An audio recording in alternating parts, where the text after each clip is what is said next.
Hi, my name is Ariel Mirror, and I'm from the Children of Karma. Today, we're going to discuss Neptune and Moon generational aspects. Neptune and Moon is rather tricky because Neptune is very elusive. And the Moon's about our feelings, our emotions, and what makes us feel safe, and how do we care for people. And the Neptune and the Moon placement. The Moon can also be mother, right? So can be that the mother is elusive and you can't really reach her. Even if she's present, she's not really there behind the eyes. She's gone somewhere else in another realm. And this can be rather difficult. Also, the mother can be can really sit in the victim mode, the victim mindset, and this can um, take a toll on the child because the child can be kind of in a mother position, wanting to help the mom. They feel bad for the mom. So they're absorbing all of that victimhood and kind of taking notes there and also repeating patterns that they see at home. So this is something that can also affect you into adulthood as far as escaping from anything that may feel unpleasant. Um, there's a strong sensitivity with this placement that you can really absorb everything around you, and you don't even know where it is that where you begin and where you end and the other person begins, and you can kind of absorb the qualities of other people too. It's difficult to peel apart the influences of everyone else to find out who you really are. If there's some air in the chart, this can help a little to balance it out with a little more rationality. Um, Drowning in your emotions. An idealized mother, you can want a perfect mother, a mother who nurtures well, a mother who asks you how's your day, and actually listens to the answer. And this was my experience, always wanting that nurturing mother. I don't know what that even feels like. Um, I received most of the nurturing actually from my father, which wasn't very much. So it's rather tricky with her. I have Neptune on my IC, and um, she's can also be like mentally ill,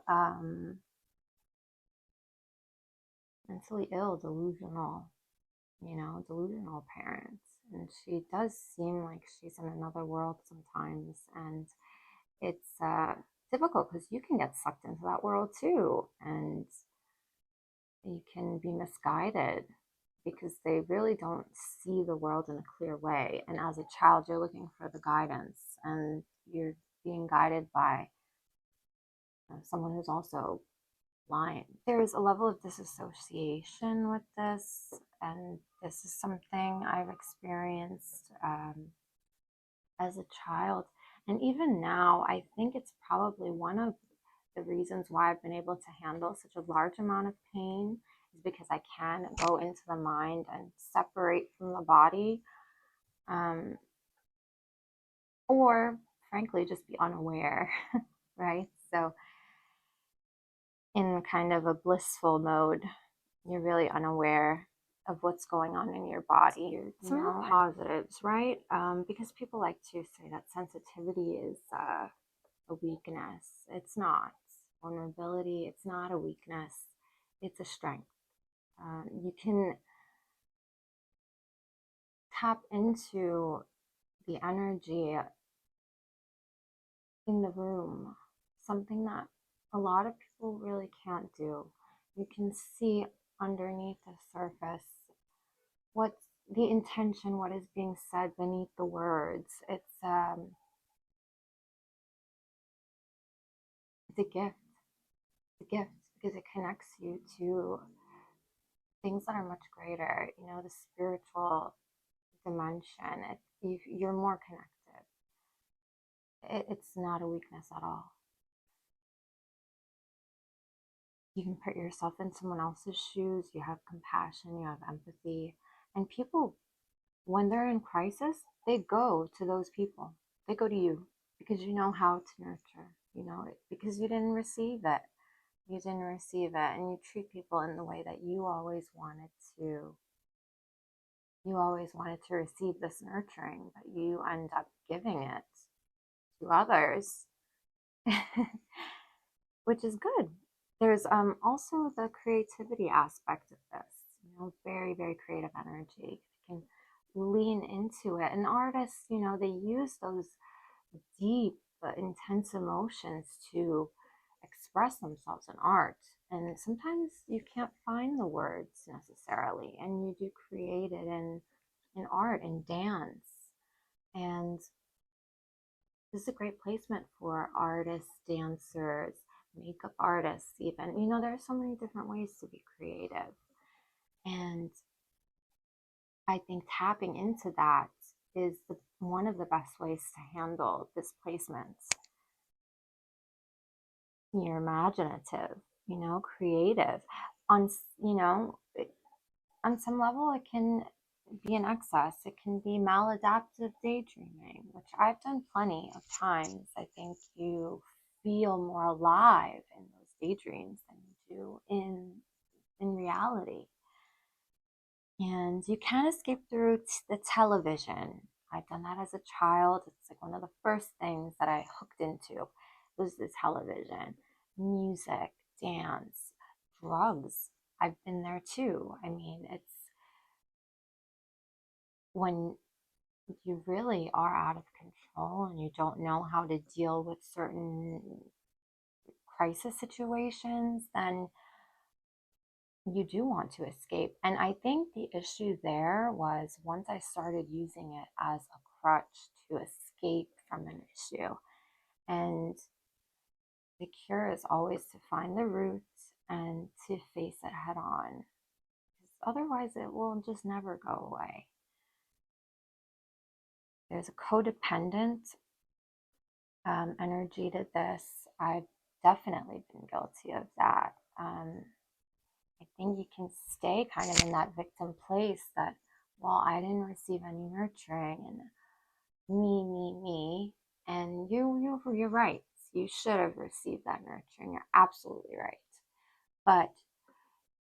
And this part is hard to take the responsibility that, okay, I'm the one though that is responsible for making my future better and learning from the mistakes that I've seen in the past and being different.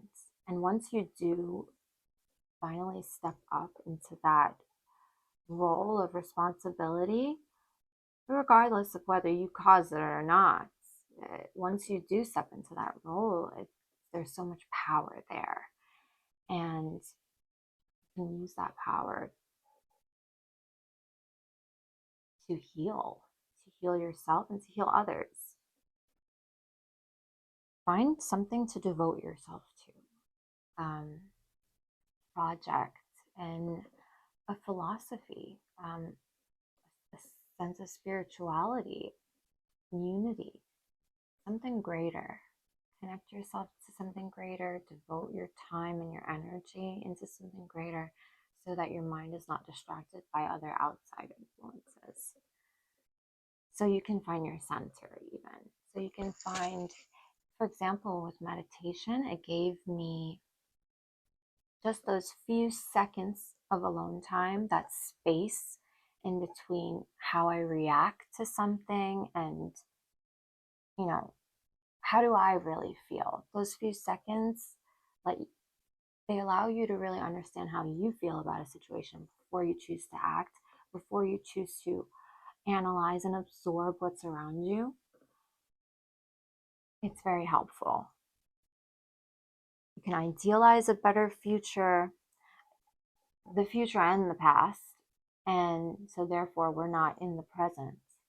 moment. And this is another thing, this placement is not very grounded. So a way to ground yourself is to focus in on the present and like going through those five senses. You know, what do you see? What do you hear? Smell, taste, touch, you know, ground yourself in that moment and really be here, because where the anxiety comes from, you know, thinking about the mistakes of the past, or thinking about how we can be in control and have a better result in the future. These things create a lot of anxiety. The only thing we can really control is right now and where we are in this moment. This is a way to ground this aspect. You can build a very safe home because you know what it needs, you know what it requires. Using your creativity and do interior designing, for example. Designing a nice, protective, safe space where you can anchor yourself, or you can do it mentally, psychologically, emotionally, through being a social worker or helping family, ancestral astrology, for example, helping people find the root of their issues and seeing how far back it goes, putting it into perspective that actually I am the one who can change my circumstances. I am the curse breaker. These sort of things. There are ways to work with this. Like, I know this is one of those that it's just so hard to pull yourself out of that watery place of emotion, but there's so much gift here. There's so much power in learning how to manage this placement, because you can see things that other people can't see. And because it's within the mind, it's within your control. So that's the most powerful part, is that it is within your control. Thank you guys. I hope you enjoyed this video, and please check out thechildrenofkarma.com. Put a dash in between each word, don't forget. And like the video, subscribe, and I'll see you in the next one. Thanks. Bye.